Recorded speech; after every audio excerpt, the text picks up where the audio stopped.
ハベスティー、花だよ。ちょっとまだ鼻声かもしれない。本当にごめんね。まだ風邪で。もう夏風邪でもないし、春か、何風邪これ。本日私が持ってきたトピックは、ダイバーシティについて今日語ろうと思います。台場にある建物ではないし、私が2019年に行った、イギリスのディーバ、リタオラさんのライブ会場でもあったゼップ、ダイバーシティでもないです。ダイバーシティとは多様性。マジですっごいこの多様性って言葉はよく聞くけど、なんかしっかり調べるまで私もそんなに意味をしっかりわからなくて、多様性なんかいろんな人がいるよねみたいな感じかなみたいな、そのアバウトなことしかわかんなかったから、ちょっとみんなにもちょっと意味を説明するね。NFC ソリューションイノベーターによると、ダイバーシティとは直訳で多様性を意味する言葉です。人間、年齢、性別、能力、価値観など様々な違いを持った人々が組織や集団において共存している状態を示し、国際的に重要視されています。誰かが羨ましいとか、誰かと比較してしまうとか、そういうことってすごくよくあると思うし、私の質問箱にもすごいあったんだけど、それをしなくていいよっていうことを本当にみんなに伝えたくて、でこの多様性って言葉も交えながらいろいろ話していくね。本日はロイヤルミルクティー、この子と一緒にお届けするんで、みんなもリラックスした状態で聞いてください。まずね、脳が違うの。ここにデータがまたねあるんでちょっと言うね。2021年1月14日 Translational Psychiatry っていうところでオンライン掲載された、神経細胞の形は人それぞれであり、脳の場所も違うということを発見っていうのがあって、証明されてるんですね。個人の間でも異なってるっていうことがこの研究でも分かっていて、もう科学的にも証明されてるぐらい本当に人は違うんです。本当に心の中に入れてください。じゃないともう悩みが尽きない。もう比べまくり。すごい人いっぱいいるの。だって SNS でさ、普段関わらないようなすごい人、すごいっていうかいろんな分野ですごい人をよく見るじゃない？めちゃくちゃ足が速い人もいれば、演技がすごい上手い人もいるし、なんか勉強がすごい上手い、すごい人。この世にはいろんな要素、いろんな分野があって、その分野にそれぞれすごい人って、優れた人はいるんだけど、個人の能力ばかりを見てしまうと、自分がめちゃくちゃ劣ってる人間だみたいな感じで思っちゃうんですけど、マジでそんなことないよっての本当にみんなに伝えたい。それで見てる子に伝えたいのは、学校って成績があって、あなたは0点ですとか、あなたは100点です。もうこのように信じられないがいっぱい溢れてる中で、その勉強という要素が選ばれて、その要素の中で戦わされてるっていう。100点で賢い人が人間として優れてるってわけじゃないし、0点で頭の悪い人が、頭っていうか勉強ができない人が、その悪い人っていうわけじゃないんだけど、でもさ、学校っていうその狭い世界の中にいたら、もうその勉強が一番じゃん。勉強しろみたいな言われるじゃん。だから、勉強できない私が悪いとか、勉強できる俺はすごいみたいな、そういう考えに絶対になっちゃうし、別になるの悪くない。てかなっちゃうの。学校の教えってさ、みんな同じ能力を持っていて、平等に勉強すればできる。だから勉強しろ。勉強できないやつは努力が足りないみたいな。勉強できる人はやればいいし、できない人は他の分野で得意なものを見つければいいんじゃないかなって思う。あとみんな忘れがちなんだけど、うちらは社会の一員なの。みんな支え合いながら生きてるから、だから例えばゴミをちょっと拾うだとか、人に挨拶してみるとか、その服可愛いですねとか褒めてみるとか、もうその人を笑顔にした段階で、その時点でも貢献してるの。だから壮大なでかい世界一周しなきゃいけないとか、アカデミー賞取らなきゃいけないとか、そんなこと本当になくて、それは一個の基準であって、わかりやすいっていうのもあるけど、すごいいろいろできる人がいるけど、その個人のできることにフォーカスしちゃうと、自分が全然できない人みたいな気持ちになっちゃう。私もこういうこと言ってるから、なんかすごい人ってもし思われてたら本当に困るっていうか、学校行ってた時は勉強めっちゃできる人じゃなくて、全然なんか数学で A クラスと B クラスがあったら B クラスにいたタイプだし、うざいとか言うし両親ともうなんか喧嘩みたいな反抗的なことを言う時もあります。私コンビニでバイトしてたことがあるんだけど、コンビニでなんか1年間バイトしますとか言って、1年間バイト続けたいですとか言って入ったのに、1ヶ月で辞めたの。本当にこの時点でやばいんだけど。で、その辞めますって言った時に、今までなんかお惣菜みたいなチキンとかそういうのもらえてたんだけど、辞めますって言った次の日からなんかもらえなくなって、みたいな。こういう話をすると株が上がっちゃうかもしれないんだけど、全然そういうこともしてる、私も。だからみんなもあると思うよ。いいこともあるし悪いこともある。だからそれが普通、マジで普通。みんなそう。もうこの世に産み落とされた時点で全員違うの。みんな違ってみんないいみたいな。あったよね、そんな言葉。あると思うんだけど、本当にその通りで、比較しちゃうとか、羨ましいとか思うかもしれないけど、もう比較のしようがないわけね。だって、住んでる環境も、国も、食べてるものも、考えてることも、見てるものも、もう全部違うの。だから、共通点なんてほぼ、なんか生きてる心臓があることぐらい、生物とかなんかもう本当基本的なことぐらいしかなくって、もう全員違うから、比較してるってことはさ、なんか同じ基準で見てると思うんだけど、なんか同じ基準ってマジで生まれた時に持ってるものぐらいしかないから、比較しなくていいの。私も前はなんであの子ができて私にはできないんだろうとか、なんか悔しくなったり、羨ましくなったり、比較したりしてたんだけど、マジで違いすぎる。どんな人にも背景があるって考えたら、比較しそうになったらもうそれ自体見ない。比較してしまうのはまあしょうがないけど、もう見なくても、見ないっていう選択肢も本当にあると思う。だからもう除外。もう消し去ってください、あの人生から。SNS で比較しちゃうならもう SNS やらないっていうのが本当に一番いいなって思う。自分の心地いい状態で生活してください、本当に。小説読むのが好きで、小説家の人めっちゃすげえな、なんでこんな文出てくるのって思うけど、それってその人の特性であって、いろんな要素が奇跡的に結びついて、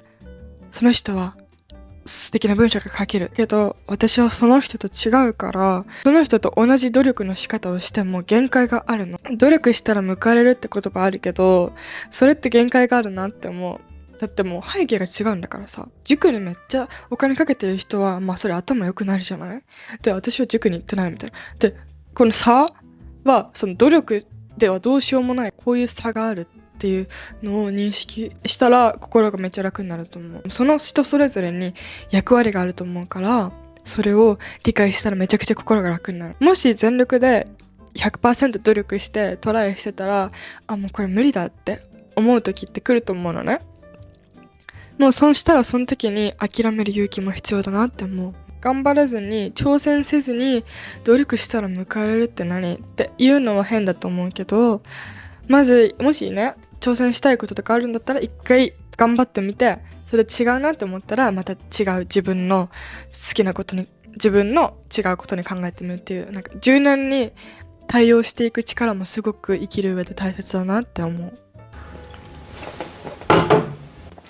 例えばネポベイビーっていう言葉があって、日本語にすると二世タレントって意味なんだけど、ジジハディットとか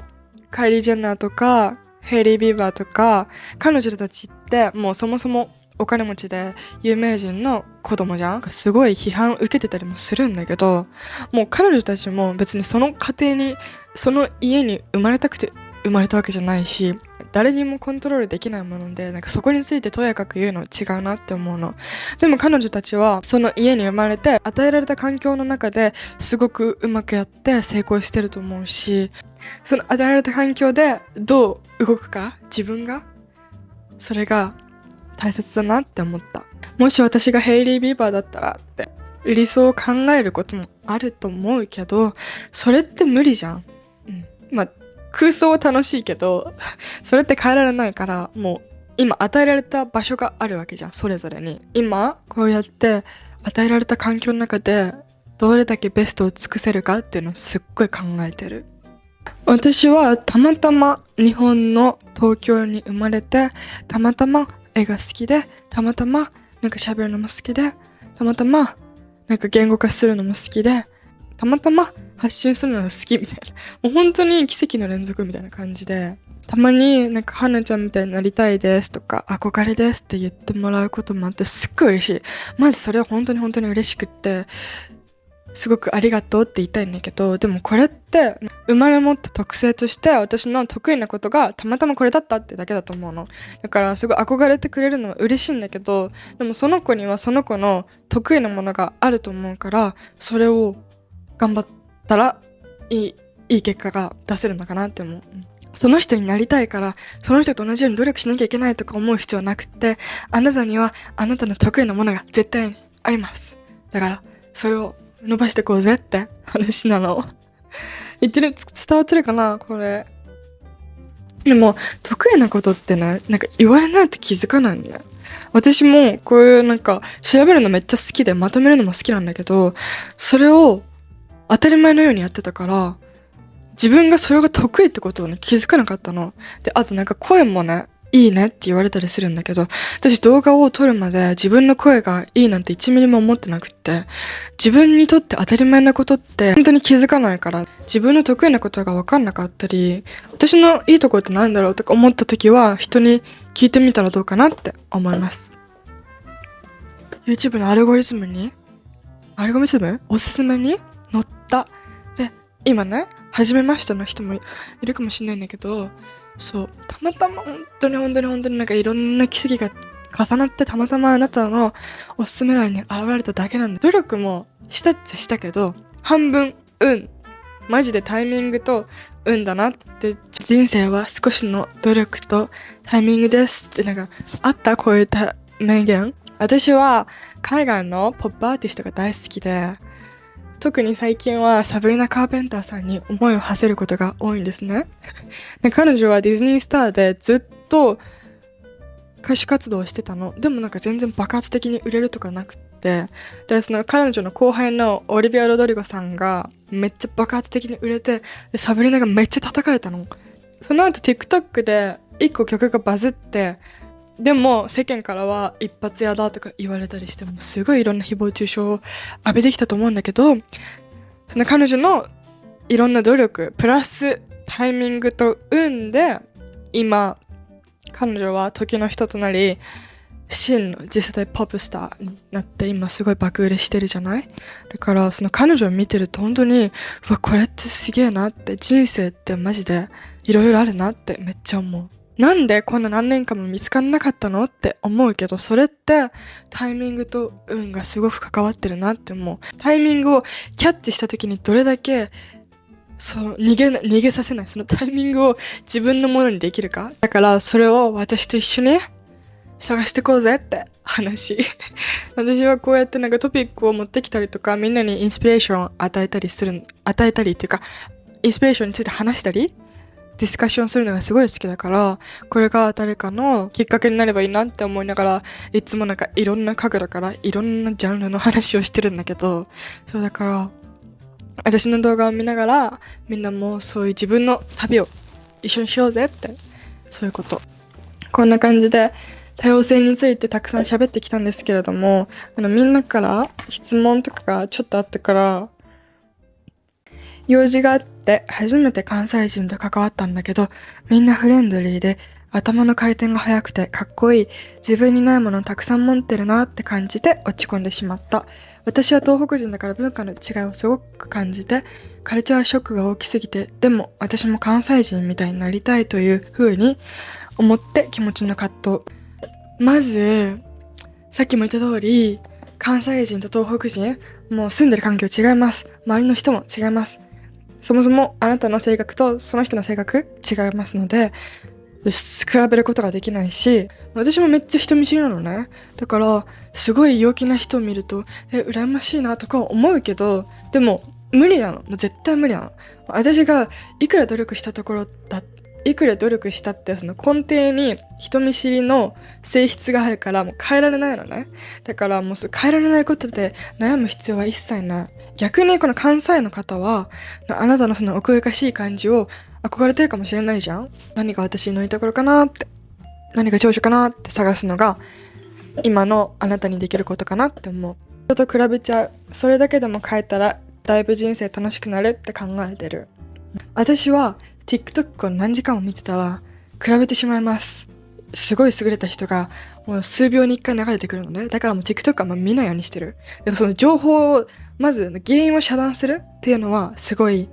ヘルシーになる。なんで比べるのかをちょっと考えてみて。それで遮断できるものは全部遮断しよう。それが大事。ずっと心のどこかで悔しいとか早く成し遂げないとっていう焦りの気持ちが消えなくて休めない。悔しいとか成し遂げないとって気持ちって全く悪いと思わないし、私もめっちゃ悔しがるし、めっちゃ負けず嫌いだし、早く成し遂げたいとばっかり思ってるっていうかもうなんか私はその若い時のエネルギーを全て自分に注いでもう早く爆発したいみたいな風に思ってるから、この気持ちは全然いいと思う。自分の意思があることがよく思われてない日本に打つ。国によってもカルチャー全然違うじゃない？だから日本はその学校っていうのもあるし、同調しなきゃいけないみたいなその文化がもう存在してるっていうか、うちらには変えることのできないもの歴史的な文化があるわけで、なんか誰かがなんか成功してたらその妬むっていうか羨ましがったりとかちょっと止めちゃうみたいな同調圧力みたいな言葉があるように、そういう文化だと思うのね。これはもうしょうがないって思う。割り切るしかないよね。自分がどうするかで結構変わるかなって思います。悩む必要ないです。しょうがない。ほんとしょうがない。逆に考えたら意見を言う人が少ないってことじゃん。ってことは意見を言ったら目立てるっていうかなんかの特性に変わると思うの。だから逆にプラスに考えてみたら変わるかも。大切な人に意思がないって言われてしまった。はなちゃんは意思って何だと思いますか？意思って別にそれぞれあると思うのね。思うことあると思う。だけどそれを言うか言わないかってだけで、その人に見せてないだけみたいな。だからそう言われる筋合いがマジないっていうか。意思がないと別に言わなくない？人に意思ないねってなんか悪口ですかみたいな感じになっちゃうけど、意思はなくても全然それはその人の特徴だから変える必要ないと思う。意思がないとか意見が言えないとか話せないとかそういうのってもうしょうがないことだから、もうしょうがないよね、私はそういう性格だよねってなんか認めてあげるってすごく自分が楽になると思う。私は締め切りめっちゃギリギリなの。毎回もうなんか編集もギリギリだし、なんか宿題も課題もギリギリだし、仕事も結構ギリギリで本領発揮するタイプなの。で、前まではなんでできないの私とか。あと、早くも全然起きれない。早起きもすごい苦手で。なんで私早く起きれないのとか、いろいろストレス溜まってたんだけど、でも、できないことに対して、私はできないよね。そうだよね。でもいいんだよって、事実を受け入れて認めるっていうことをしたら、しょうがないんだって思えてすごく心が楽になったのね。得意なこととかあるはずだから。全然気にしない。大学生なんだけど、周りのみんなが努力家でなんだかすごく見えて自分と比べちゃうの。それで夜沈む。見てるものは本当に一部なの。背景が信じられないぐらい広く広がってるわけで、私もこうやってね語ってるからなんかちょっとすげえこいつすごいかもって思われてるかもしれないけど、私にもねいろんな背景があるわけでそうだからもうみんなと一緒。私とみんなと本当に一緒で、だから彼女も周りがすごく努力家に見えてって言ってるけど、全然怠けてる部分もいっぱいあると思う。人の話は話半分に聞くってこと。何事も 100% 信用してたら本当にしんどくなる。だからちょっともうもったりして話すこともあると思うの。だから人の話を話半分に聞けば全てが楽になります。だからそうやってもうちょっと気軽に深刻になりすぎず生きたらめっちゃ楽になるなって思う。そんな感じでもう本当に息切れ。結論としてみんなに伝えたいことは、人間の特性は本当に人それぞれで同じものは決してないんですね。そして皆さんは社会全体の一部っていうことで、自分は何ができるのって探すのが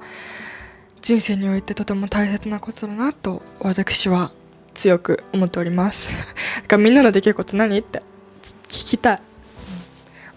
そもそもこの今の私がこうやってねベラベラ自分の話をできたりとか動画を上げたりとかできるのってみんながいるからなの。見てくれてる人がいるし、意見をくれる人がいるからこの動画が成立してるのね。もうこの時点でみんなに感謝してもしきれないし、マジでもう見てくれてありがとう。まずもう何を思っててもいいんだけど、私のこの話を聞いてくれて本当に本当にありがとうって毎回思ってる。マジコメントくれる子もマジ大好き。本当に全員愛してます。こんな感じで私は思うことが結構あるんですけど、こうやって思ってるのもなんかいろいろ成長しながら思うことも増えるだろうから、これからもこういう話をみんなにしていきたいなって思ってる。まだね19歳成長段階、まだティーンですので、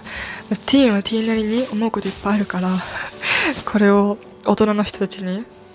下の子でも誰でもいいんですけど、この社会の中の私っていう人間はこんなことを思ってます、みんなはどう思ってますかみたいな、こういう話の場を作るのもすごく私は好きだから、みんなのインスピレーションとか手助けとかなんかきっかけになればいいなと思ってる。お腹痛いです、喋りすぎて本当にもう喉もお腹痛いし。ありがとう、見てくれて。ご飯たくさん食べてヘルシーに健康に自分の心地いい生き方をしてください。私はもうみんなが息してるだけで本当にすごい拍手、本当に拍手。もうみんな拍手しよう、自分に。もっと柔軟に考えていいなって思う。だから息が詰まりそうになったらこの動画を見て、マジ多様性ダイバーシティって感じであと SNS、 インスタグラムとツイッターとポッドキャストとか、なんかそれ TikTok とかいろいろやってるので、そちらもぜひぜひ待っております。思うことがあったらコメント欄に書いてね。じゃあもうちょっと心臓が飛び出そうなのでここら辺で終わります。ありがとう、見てくれて。バイバイ。バイバイ。